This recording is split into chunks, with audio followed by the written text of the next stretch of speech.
Welcome, everybody, to another episode of We All Grieve. I'm your host, Kay Rogers, and I'm joined by a very special guest this evening, Chloe Rogers. Hi, Chloe. Hi, Dad. So Chloe and I decided we were going to go ahead and get her, get a recording. We wanted to kind of talk through how Chloe's life has been different after Nicholas died, Nicholas being her brother and my son. He passed away June 22nd. He passed away June 22nd, 2010. So, Chloe, if you want to go ahead and just kind of maybe start us off with kind of where your first memories of all this started and kind of how I guess maybe it's kind of progressed through your life or how your life has been and dealing with it and all that kind of stuff. Okay. I actually don't have a lot of memories of my childhood with Nicholas. I was so young when he passed away. I was only 7 years old. I had just turned 8 2 months after. So I don't have a lot of memories from that. The only thing that I remember from the day that everything had happened is that I was asleep and then I woke up. I think it was either in Christine and Marty's car or in Grandma's car. I don't remember who it was. And then I woke up at Grandma's house, whatever time it was, and I didn't quite know what was going on until we got home and I was sat down and told that my brother had passed away. I remember the first thing I said was asked if I could have his TV because I wanted a bigger screen. I mean, I was young. I didn't know what passing away meant. That was the first big loss I had really gone through. It kind of set a path for the rest of my life when it comes to wanting to get more into like organ donation advocacy and being a part of that kind of stuff and just, I don't know, bringing into light the fact that sometimes good things can come out of a bad thing. So your earliest memory that you vividly remember is when we came home that day, and I don't remember if we picked you up or... Anyway, we sat you on the couch, and that's when we told you Nick had passed away. Mm-hmm. So to kind of frame it a little bit for the listeners, when Nick passed away, Chloe was in bed asleep. She was 7, and she didn't wake up when all the commotion was going on, and we rushed to the hospital. Of course, we had somebody come over and sit with her. And then she didn't get to see her brother. That was the last time that evening before he had his issue. That was the last time she'd seen him alive. 3 days later is when we came and we had to tell her that he had passed away. Mm-hmm. So I do remember you asking for his TV. Mm-hmm. You started crying, "Can I have his TV?" I'm like, "Yes, that's fine." That was kind of a funny question right off the beginning, but it's the mind of a 7-year-old, right? Yeah. So, man, this thing just seems really loud, doesn't it? There, that's better. It's not so blasty in your ears. So, as for his TV, do you remember going to the funeral or the visitation or any of that stuff? Not really. The only thing I remember, and I think this is from the visitation when we had the gray and orange, like, jersey-looking t-shirts for the siblings, was the... God dang it. Tried to put my phone on silent and started playing a video. Sorry about that. Go ahead, sis. So, the only thing I remember, and like I said, I don't remember if this is the visitation or the funeral, but we had the gray and orange jersey shirts. And it was just like me and Brittany were leaning on Aaron's shoulders, just kind of not really knowing what to do. Because, I mean, none of us had gone through something like this, as far as I know. Yeah. It's like, Mom also knows what it's like to lose a brother. So she was the only one that had gone through something even remotely similar to it. But, I mean, we were all still young. I think... Was Brittany still in high school when he passed? No. Or she had just graduated? No, she was out of high school. No, she hadn't just graduated. Isaac was a baby. So she'd been out for a few years. But she was living over in Sunnyland at the time. And those shirts we got, they had the number 11 on the back because that's how old he was when he passed away. They're kind of like that 3/4 sleeve baseball type jersey thing, I think. Yeah, they were, I think it said Nicholas on the top, and then it had the 11 in the middle, and then our brother on the bottom, or something really similar to that. And I know it had like the Washington Panther stuff on the front. I'm writing down to look for a picture of those shirts because I'm sure Aaron and Brittany probably still have theirs. I'm sure Andrew probably does too. I made mine into a bag, so I might still have that. Yeah, I remember you made that into a bag. Yeah, so the funeral, I'm sure at your age is pretty, it's almost like a dream state, right? You kind of float through it and you don't have a lot, because I know there's a lot of things like when me and Aaron and Andrew were talking about that night, what happened, there's a lot of parts I just didn't remember, and so I'm sure for you, there's probably a lot of parts that you didn't remember either. The only thing that I actually remember is I got this little like husky stuffed animal from the hospital. Yeah. Along with like a whole bag of different grief books. And I still have all of those, except I can't find the husky. You may have gave that to one of the grand girls. Or your nieces. Or they stole it from me. Or they stole it from me, one or the other. But I remember I set that husky in the casket with them. And I don't remember if it was you or Mom, but one of you told me to make sure I don't leave it in there. Probably your mom. Probably.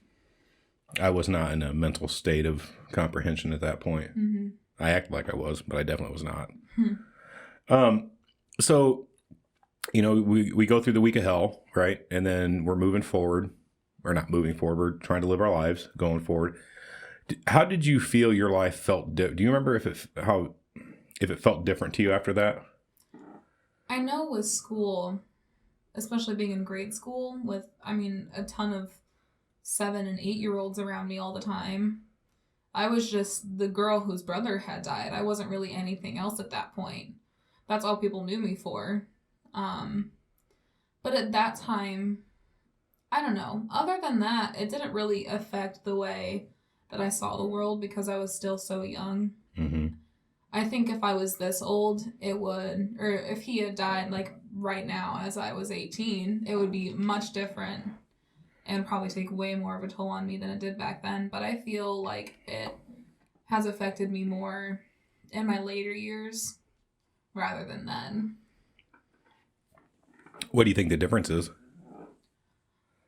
Well, back then, I don't think I was able to fully comprehend what had happened.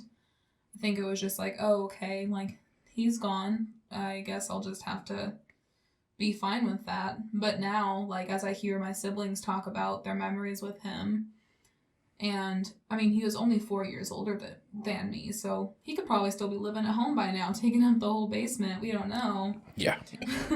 Knowing him, probably. But hearing them talk about their experiences with him, it's not like, it's kind of like a sad type of jealousy because I didn't get a ton of experiences with him.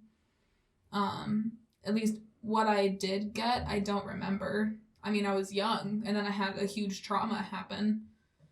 Your brain kind of functions like that. You tend to not remember things when that happens. Yeah, well, you're the youngest out of 5. You had the least amount of time with him, right? And I'm sure you wouldn't remember a lot of things from when you were a baby until you get. I think there are memories there of when a person's a baby that flash periodically through life, but I don't think they're like those vivid memories that you usually have when you're talking about, remember when we did that? It was such a good time, and those types of things. And it's not. I'm not surprised by that because you are the youngest.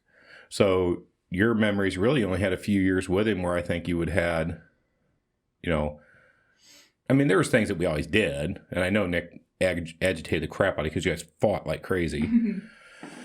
But I'm not surprised. There just wasn't a lot of time. The only thing I remember from him that he would do often is I would always put these no boys allowed sign on my bedroom door because Aaron and Andrew weren't really the problem. It was always Nicholas. So he would come in and put on his best girl voice, and he would be like, "It's Jessica, not Nicholas." And then I would get sick of it and let him in. And then he would come in and like take the heads off my Barbie dolls and tear up my Polly Pockets. And I was like, dude, those are mine. Actually, I think what you did is, stop it, Mom, Dad! All right, well, I don't want to scream into the mic. No, I would prefer that you did not. That would suck. So, you're kind of, you realized early on because it happened over the summer, so you started school back then the next year, and now you have this stigma attached, right? You're not Chloe anymore. You're the girl that her brother died. Yeah. And so, did anybody ever really kind of in school kind of talk to you about that in particular? Or, I mean, what did you do? Did you feel like people wouldn't, I guess maybe a better way to say it, did you feel like people just didn't want to talk to you because of that? I mean, I think to a point. We were so young. I mean, I was probably in, I think, 3rd or 4th grade at that point. Not even that. Mm-hmm. No, I would have been in like 2nd grade. 2nd or 3rd, yeah. So, I mean, we were so young. I don't think anybody really knew what a loss was, let alone could fathom losing a sibling. I think just people were they didn't really know what to talk about. Because as a kid, like, you don't just be like, oh, so what happened to your brother? You kind of try to avoid it. I know that if a classmate of mine back then had lost a sibling or a parent, I wouldn't talk to them. I mean, I wouldn't know what to say for fear of saying the wrong thing. Because, I mean, that young, you have to at least know what's right and wrong to say. But with something like that, you don't know what's right and wrong. So you kind of feel like young kids, you probably feel like you were avoided at some point. For a while, yeah. But it wasn't like to the point where I felt like I didn't have any friends. Because I knew that, I mean, I had your grade school friends. And I would be able to talk to people during snack time, which if I couldn't talk to people during snack time, that would have been a deal breaker right there. Oh, man, no conversation during snack time. It's over. Right. But. So, because I think we moved here, not here, but to East Peoria. Your 5th grade year or 6th grade year? 5th grade year. 5th grade year. It was February 3rd of my 5th grade year, which I think was 2012. Yeah, because me and your mom recognized that we could tell that the stigma had followed you and that you were not able to be kind of that person you wanted to be, that individual you wanted to be known as Chloe, because, you had to be followed by that. And, we did the award in grade school and, we talked about it. And I tell you, that was one thing. I just did not enjoy that. Mm-hmm. That was so hard for me. I don't know why. I've enjoyed doing everything else but that. And I wish it would be different. Well, I mean, it was an award for someone who, portrayed the same characteristics as Nicholas. Right. So you give that award and you see your son in someone else. I mean, I would have had a hard time doing that if I were you, too. Well, yeah, you know what I think is kind of crazy now, though? Isaac goes to that school, and them kids don't believe that that's his uncle. I know. I told him, I said, one day when I go to that school, I'll come say, Isaac, come here, let me show you your uncle's award thing that we do or have done. And kind of get people fired up that way. But anyway, not to segue too far. Yeah, I think because we had talked a lot with you about it, and you were pretty expressive back then. I mean, you were very adamant that you just didn't like going to school there anymore. Mm-hmm. You didn't like the kids. You felt like you were being bullied. You felt like you were living under the shadow of your brother. Mm-hmm. You didn't feel like you had that individualism that you really wanted. I mean, even some teachers, I think Mrs. Getz or something was my 2nd grade teacher. She would tiptoe around me. It's like no one knew how to act. It's like, I'm a kid. Still treat me like I'm a kid. I'm not going to be any different because I don't know what's going on. My brain can't comprehend and be able to actually grieve the trauma that just happened to me and my family. It's like, I don't know what to do. If anything, the teacher of all people would be able to know how to treat their student and see if they could help them in any way for that. I don't know what kind of training they get in that. Well, I mean, not I'm sure they get some. Training. I mean, what my experience has been, most people that have gone through really any sort of tragic situation, they just want to be treated normal. Yeah. They get to a point where the sympathy's fine for a while, but then you get to a point and it's like, okay, I'm kind of done with that. I'll deal with what I got to deal with because it's mine individually, but stop treating me different. Especially as a little kid. Oh, well, sure. I mean, little kids are, I'm sure you felt completely isolated. Mm-hmm. You know, no doubt. Is that water delicious? Mm-hmm. Look delicious. Straight vodka, actually. Whatever.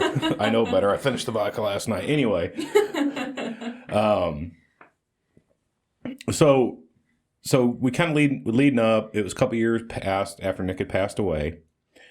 Now, I know in that time frame, your mom and I had separated a couple different times. Mm-hmm. How did you feel during that time with everything else going on, with losing your brother, that individualism in school, and then me and your mom, you know, clearly not grieving well, Mm-hmm. and not making what I would say the best family decisions by any means, you know, by any stretch of the imagination. How did that, I mean, did you feel, how did you feel? I feel like the back and forth between you guys had affected me more at that age than Nicholas's passing, just because I never knew what was going on. Mm-hmm. And I don't know, I feel like at that point is when I like hit the run and go for growing up. I matured so quickly from when Mom and I lived in our first apartment on, I think, Canterbury Drive, up until when we moved to East Peoria, and then I just kept going. It's like everybody, at least a lot of the older people that I've run into, that have heard me talk or do anything, they've always said that I look and I sound older. And I think a lot of that had to do with just having to grow up so fast and not really knowing where I was going to be one day, just because I wasn't sure what you guys were doing. And that's not meant to be like in any offense to you. Well, I'm not saying offensively. I think it's a pretty fair assessment. I mean, I think that knowing where you were, it was either going to be at Mom or Dad's house, right? That's the obvious part. I think what I'm taking from that is the fact he's like, I just didn't know if we were going to be together or not going to be together, and what was going to happen with all that. Yeah. And yeah, I mean, I think that's fair. And I actually had that conversation with, I think with your sister earlier today. And I said, you know, it was spotty. Yeah, it really was. We couldn't give that full stability. I think we gave as much as we could in the circumstances, which is, you know, I mean, you had a place to sleep and eat and all that, blah, blah, blah. But there's more to stability than that, right? There's that family unit feeling. There's that comfort of home that you get from being a family unit. And without us making a full commitment one way or the other for the times that we did, you know, that is hard. Mm-hmm.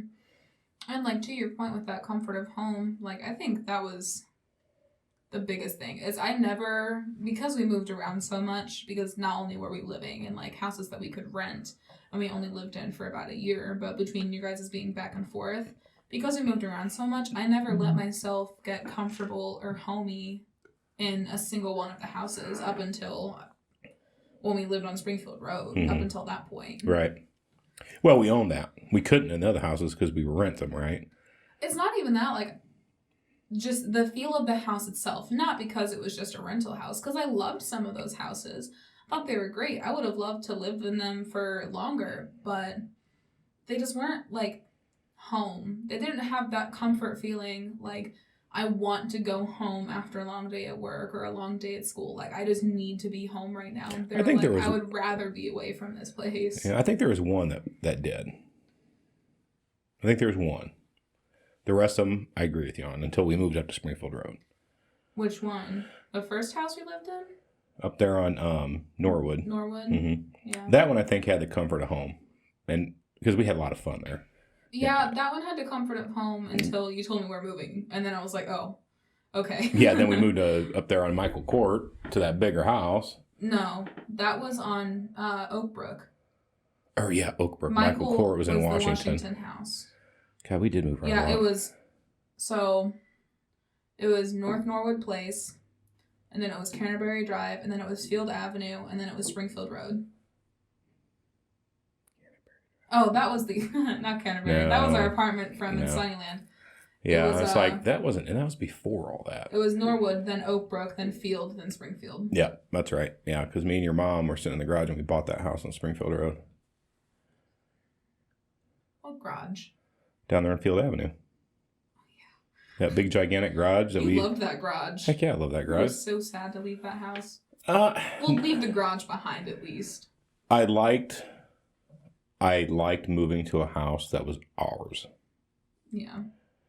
I didn't like living in a house that belonged to somebody else. Mm-hmm. Which, I mean, when you have a mortgage, it always belongs to somebody else. But I liked having it. We could do whatever we wanted. We made it our home.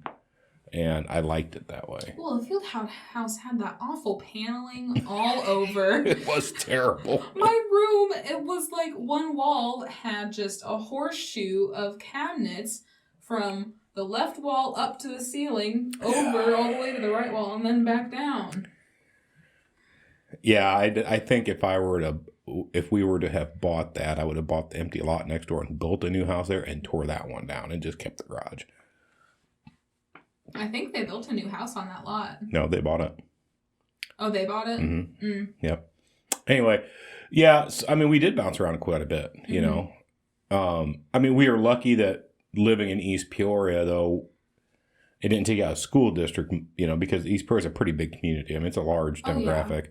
Well, and all the houses we lived in were within the range of where I was going to the junior high. Yeah. Because we lived on the Norwood, or in the Norwood house long enough for me to finish out my, 4 months at Glendale, and then I went right to Central, and wherever we moved, the only thing that was annoying was trying to figure out where the bus was supposed to pick me up at. And how early I had to get up every morning. So you think you matured faster than most kids would have had to, right? Mm-hmm. And I know you had to witness me and your mom struggling. That was, I mean, everybody did. That was obvious. It actually became kind of a joke amongst our friends there for a while. And, you know, rightfully so to a point. Except I challenged them, well, go through what I've gone through, and then you tell me how you do it. Mm-hmm. You know, because nobody really knows how you're going to react to those things. And it became obvious that your mom and I didn't understand that we could grieve together, but still grieve differently. Mm-hmm. And I think we expected each other to grieve the same, which, you know, people don't. Yeah. And at the same time, I feel like I didn't really get a chance to grieve when you guys were doing your whole thing because, I mean, I love my mom with all my heart, but there were many nights where she would cry on my shoulder. And there were times where, I don't even remember with you, but you were just kind of an emotional wreck a little bit a couple times there. Yeah, I think I was more the person, though. I withdrew. Mm-hmm. I just didn't talk about it at all. Mm-hmm. Because you were pretty adamant there for a long time. You wanted me to tell you everything that happened that night.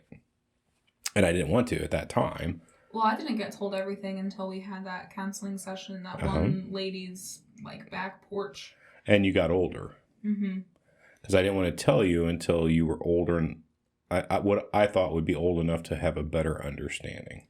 Older and thus all-knowing. I'm not going to go that far. You are just like your mother in that aspect. Anyway, but that's why I held off as long as I did. I wanted to give it time for you to kind of grow up, get a little bit more mature, have a little bit more, understanding, and then I could tell you everything that happened. I didn't want to for a couple different reasons. Besides that you weren't young, that means I have to relive it when I tell it. Mm-hmm. Back then, it was a little harder for me to talk about than it is now. Mm-hmm. But I think once you got to that age and we were able to tell you, I think you understood more about it then. Because Andrew and Aaron, they witnessed the whole thing. Mm-hmm. Brittany didn't. You were in bed. So there's a part of all this event that you don't have because you were so young, you were asleep and you didn't see all of everything that happened. And honestly, I'm glad you didn't. Mm-hmm. And I know Brittany has that same gap because she wasn't living at home at the time. She was living in Sunnyland. Mm-hmm. And it took us a while to get a hold of her so we could get her to the hospital. We did get her up there finally. I think actually Crystal had to go over and bang on the door or something, but we finally did get a hold of her. you know, and so there is that gap there for you, Mm-hmm. you know, and so I can see where you felt like there's part of it that you're missing. Well, and I think looking back on it, I understand why you did that. But when I was that age, that was my biggest annoyance because I didn't know what happened. Nobody was telling me what happened, and I didn't get to say goodbye to my brother. Like, everybody else got to say goodbye to him besides me and Matthew, and I mean, obviously Austin, because he was like an infant then. He was still. like a month and a half old. Yeah. It's like that was the biggest thing that annoyed me so much and drove me to my wit's end. Like, I didn't know what happened, and I didn't get to say goodbye. They wouldn't let us bring you up. No, I know that. And that one, when you explained that to me, it made a little more sense, because I was like, I mean, yeah, I'm 7 years old. I'm not going to be able to go up and see him. Not to say that maybe we couldn't have tried, you know, looking back, but at the same time, you know, our focus was on Nicholas because he was the one in the bed dying. Yeah. You know, we were trying to get everybody up there to be able to do that we could. We tried to talk them into letting us bring it up, and they were adamant, no. I mean, they were very adamant about it, and not in a rude way, but they just said, you know, you can't bring somebody that young up here. We won't allow it. And it's not just because your age to understand what's going on. It was because younger children have a tendency to be more, you know, be germ carriers, and they didn't want germs, you know, obviously up there because it's ICU. These are very, very, very sick. Yeah. And back then they didn't have that new the new pediatrics ICU that they have now. That opened up, I think, like a couple months later. Yeah. And I totally understand why I couldn't go up there, but when I was younger, that was so annoying. I understood it, but it still, like... You felt cheated. A little bit. Yeah. Not necessarily cheated. I felt more jealous. Like, that's just been my biggest thing between me and my siblings, is that, like, they got to say goodbye to him. They got to have all these memories with him. Like, they got to have more time with him. And I know that I definitely am not jealous of Aaron and Andrew from that night. It's like, I'm glad I wasn't awake for that, because I think that would have destroyed me. It tortures those boys. I know. It does. Yeah, and I can see that. I mean, when I say see that, I mean, I get it. Because it does make sense. It's like, you know, they got all this stuff, and I didn't get any of that. And I mean, I've gotten over some of that jealousy. Not necessarily, I guess, gotten over, but like just learned to kind of deal with it. And just, I guess, be happy that they at least have the ability to share some of those stories with me. Well, and I think they enjoy listening to your stories when you talk, when you share. I mean, because you have some unique perspectives that they didn't get because they were older, right? So you got a little bit more of that individual attention that they didn't get because, you know, Nick was annoying to them because they were teenagers. His little brother, get away from him, I'm going to kick your butt, you know. Brittany had moved out, you know, and yeah, they did have more time. That's unfortunately, I think, the disadvantage of being the youngest. The advantage of being the youngest, you're getting a whole hell of a lot more than I ever got. I mean, and I'm not saying that just, you know, but you do. Your life now, and what we do for you is much different than what we could have done for them back then. It's also like timing, though. Well, again, I'm 13 years younger than my sister, so yeah, and times have changed a ton since she was my age. Your mother and I are making significant amount of more money than we made back then. And again, it's not a fault of yours. It's timing. It's just that's your ace card, right? Yeah. And you know, you get to do cool things like this, sit in here with me and record in my podcast studio. You know, I couldn't have even thought about something like this back then. Of course, podcasts weren't really a big thing back then, but they started coming around about 5 or 6 years ago. So, but I understand where the jealousy can come from. You know, you have a very small pool of memories. Theirs are bigger because they just were around a lot longer, you know? Yeah. And so I get it. And I think they get it too. I do. I think they get it too. More so now, I think over time, as we're all, you know, we're 10 and a half years now into this, that he's been gone. And I think all of us have grown and become more understanding of one another when it comes to the differences and all this stuff. Mm-hmm. And I think it helps that now that I'm older, I'm able to kind of portray my point of view better than I would have been able to like 5 years ago. Well, yeah, I mean, you're 18. Mm-hmm. You know, your understanding of the world is much broader than it would have been back then, right?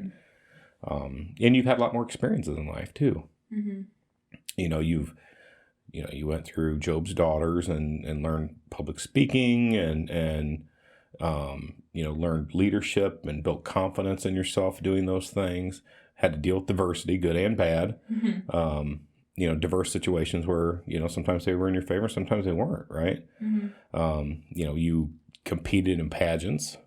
You've successfully won these Peoria Festival Lights Queen pageant. Mm-hmm. And you did it out of the mold of what a person thinks a pageant person would be, right? Yeah. You are a plus size girl, but you have an air of confidence and a level of intelligence that a lot of people don't.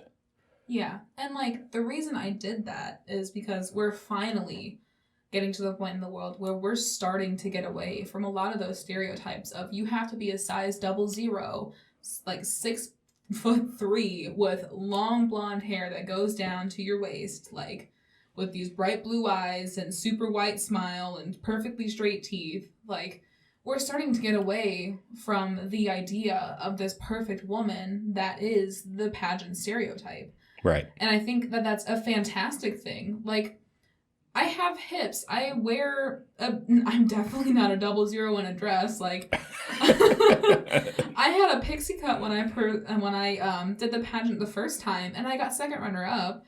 Like, I definitely don't fit that stereotype in any way. I mean, other than, like, I guess I have okay teeth. Like, they're straighter than someone else's, but... Do you think part of your confidence has come from your experiences in the past where it's made you stronger, a stronger person? Partially.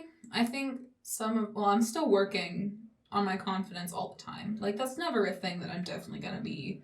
Like, I'm 110% happy with who I am and how I look and what I'm doing. I mean, there's always going to be somewhere where I have to evolve how I'm feeling about a particular trait or whatever it might be.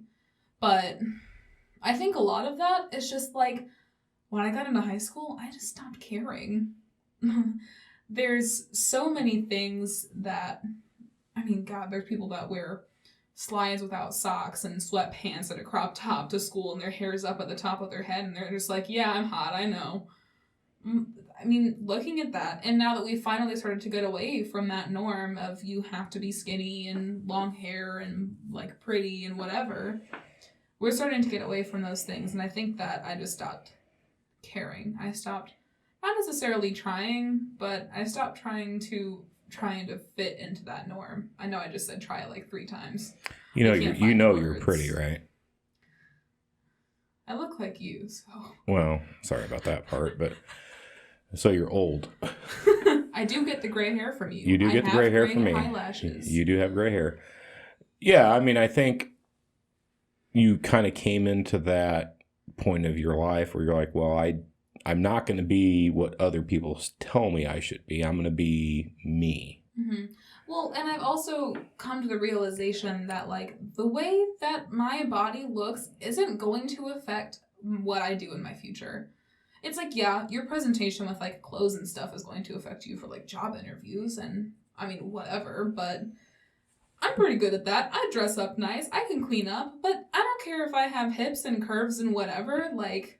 You should be able to be okay with that. There's nothing that says you have to fit societal norms, right? Mm-hmm. I think that's a lot of the problem that we run into today is everybody wants to try to fit that societal norm, and that changes on a daily basis, it seems like. Yeah, I don't think that there is, especially anymore, like any true, like, this is the perfect woman. Like, here she is on a silver platter.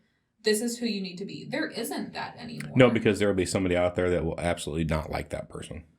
Well, and there will be somebody out there that does like that person, because everybody's view of who or of beauty is different.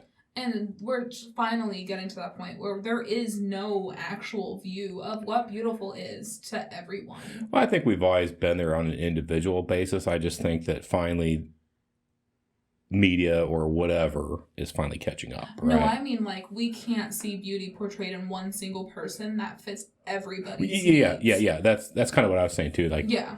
not everybody's going to think the same person is beautiful, right? I mean, everybody has their own opinions and their own likes and dislikes and all that kind of stuff. So I think going through what you have gone through did help you with your confidence, because to your point, you had to grow, mature quicker. I think you had to find some internal strength sooner than a lot of kids have had to. You're a little jaded, and that's okay. Well, you are jaded, Chloe. It's pretty shitty for a while, and there's nothing wrong with that. Those tools used appropriately will pay you huge dividends over time. It's how you apply them is what matters. Yeah. And like, anytime I wear, like, I don't know, my Nick hoodie or a Nick shirt, or if I just mention him in passing, people are like, oh, well, what happened? So then I explain it to them, and then just their face immediately drops. I'm like, no. Like, it's okay. Yeah. I'm talking about it because I can. I'm like, I'm not gonna, like, burst out in tears. Like, it's been 10.5 years. I'm not over it, but I'm used to my life without him by now. Right. And they're just like, okay. Well, just kind of cower. Well, we've, in previous podcasts, we've had those conversations about when people hear your story and whatever that story is, it is uncomfortable for them unless they've gone through something similar, right? Then they have that insider knowledge on how that feels, and they react in what I would say appropriately, right? They're like, oh man, I'm really sorry to hear that sucks, To me, that's all you really need to say. Yeah. I mean, but they're not afraid to talk to you anymore. Now, a lot of people that haven't had that kind of tragedy in their life, and then to your point, you tell them and you can see this look on their face of it's almost horror. Yeah. I mean, and then you can see the change in them and how they act towards you. And it's annoying. Oh my God. Another really annoying thing is when people try to compare something that they went through to the same thing. Like, I understand where they're coming from, but there was a time where I was telling this girl the story, and she was like, oh, I totally understand how you feel. My dog died like 17 years ago. I wasn't born yet, but I totally understand how you feel. Yeah. I was like, that's not the same, but nice try. Yeah.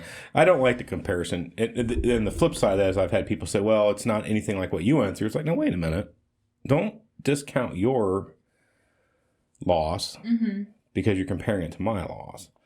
Your loss is the biggest thing that's happened to you in your life at this point. So you have a right to feel the way you do. You don't need to compare it to mine. Yeah. It's not a contest. I'm not looking for that comparison. I'm here to help. I'll talk, I'll listen, but don't do that. Yeah. And I mean, anytime someone has tried to talk to me about like their losses or anything, I'm always like, I understand what you're feeling in my own way. I may not understand exactly what you're feeling because it's a different situation, but it's like the same kind of circumstances, I guess. Just like loss of a loved one, like it sucks. Yeah, and it's very, very painful. Everybody feels it differently. There is no book that says, here's exactly how everybody's going to grieve and be okay at the end. Yeah. There's no such thing. Because people always grieve differently. I think, like, one of the things that I've heard most, like, talking with just various friends and, like, different people that I've met, because I, casually talk about grief with people all the time. Yeah, it's what we do. In passing. It's whatever. But they're all like, I don't know how I'm going to get over it. I'm like, well, it's not getting over it. It's just learning to adapt your life and live without that person or that thing in your life anymore. It's like, it may not sound that easy. You're excused. Gosh. It may not be that easy, and it sounds a lot easier than it is, but it's not impossible. It's like, it takes some time. And a lot of people try and push that. They're like, oh, well, now I have to get this whole new routine. I'm like, just slow down. Take a second. Just take today. Yeah. Tomorrow's a fresh start. Because eventually, as you go from day to day, you will eventually get used to them not being around.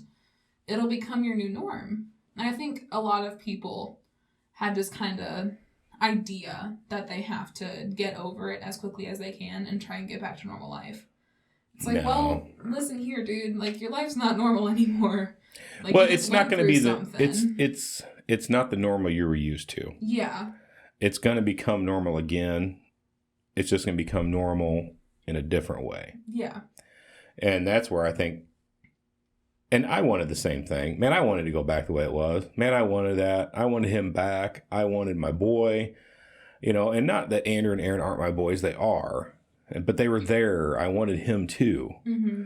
And I still want it. You wanted Dumb, Dumb, and Dumber. You did all three Yeah, of them. yeah. I did. Now we And just have Dumb and Dumber. now I just got Dumb and Dumber. But I wanted, you know, I wanted it more than anything, you know, but I realized that, and I knew obviously he was passed away. He's not going to come back. Right. And so I worked very hard on accepting that he's gone and not spending my time trying to get him back. I wanted to focus my time on enjoying the memories of him that I have, and then trying to learn how to live my life and rebuild and you know, kind of keep, at least attempt at some point or another, get back to a normal life. Mm-hmm. You know, what normal was going to be going forward. That's why I started the advocacy work for the Gift of Hope. You know, that gave me an avenue, and it gave me an audience.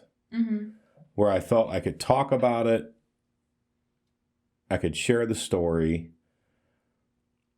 You know, in the most tragic moment in my entire life, we found hope, and we did that through organ donation, and it gave me something good to grab onto.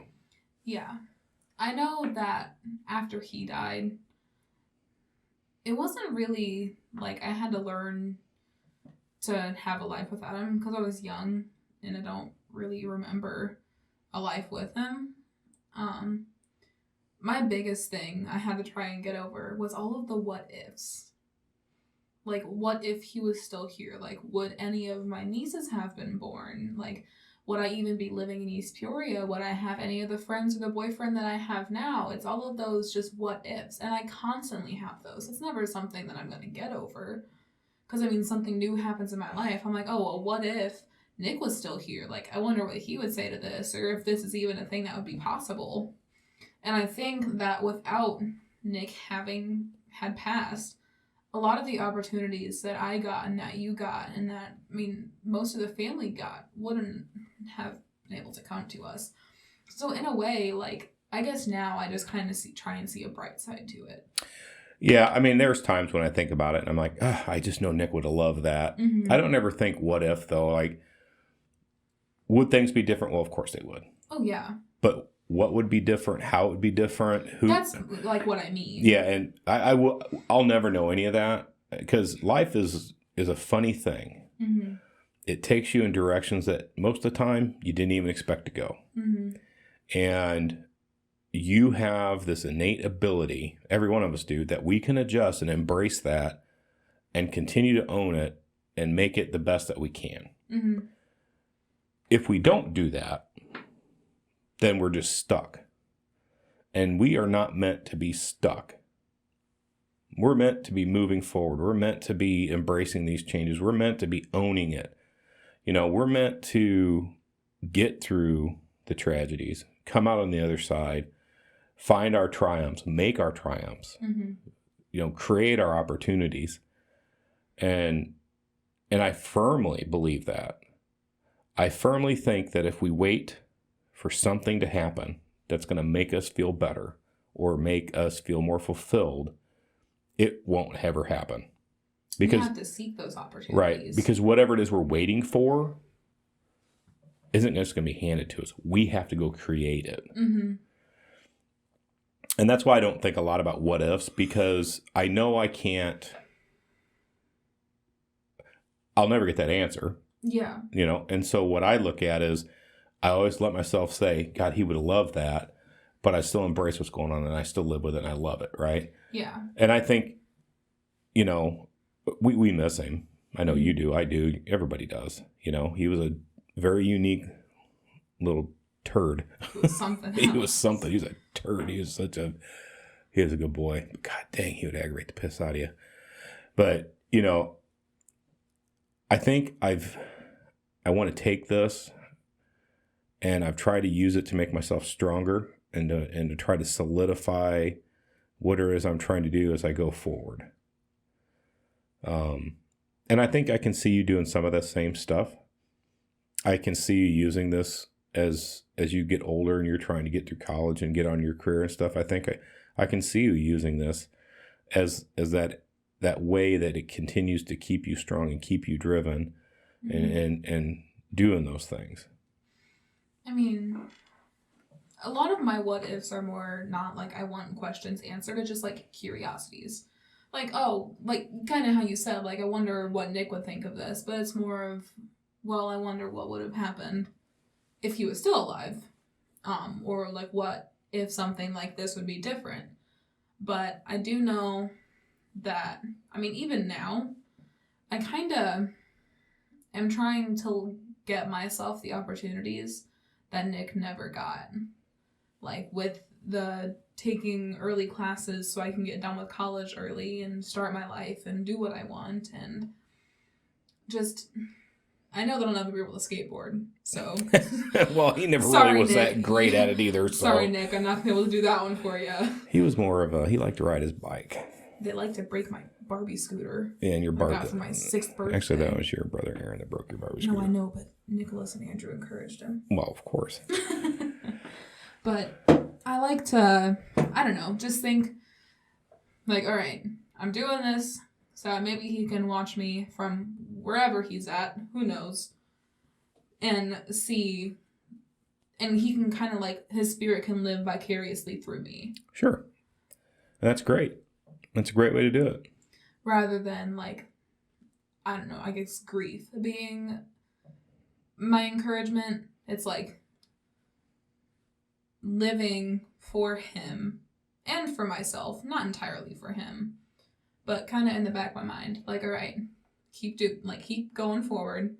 You got to finish this. Like, he's got to see what's going on. And, like, he'll be happy because he'll see that you got it done. And just, like, keep going forward. Yeah, I think you said it right. You're living for you, but you're doing some things because you want to honor him. Mm-hmm. And that's a good motivation. Mm-hmm. And there's nothing wrong with that because you are still remembering yourself. You know, and I think that's critically important. Because if you don't remember yourself and you're just trying to do everything for Nick, then who are you? And that's a thing that I've struggled with really hard up until I got into high school, I think. Because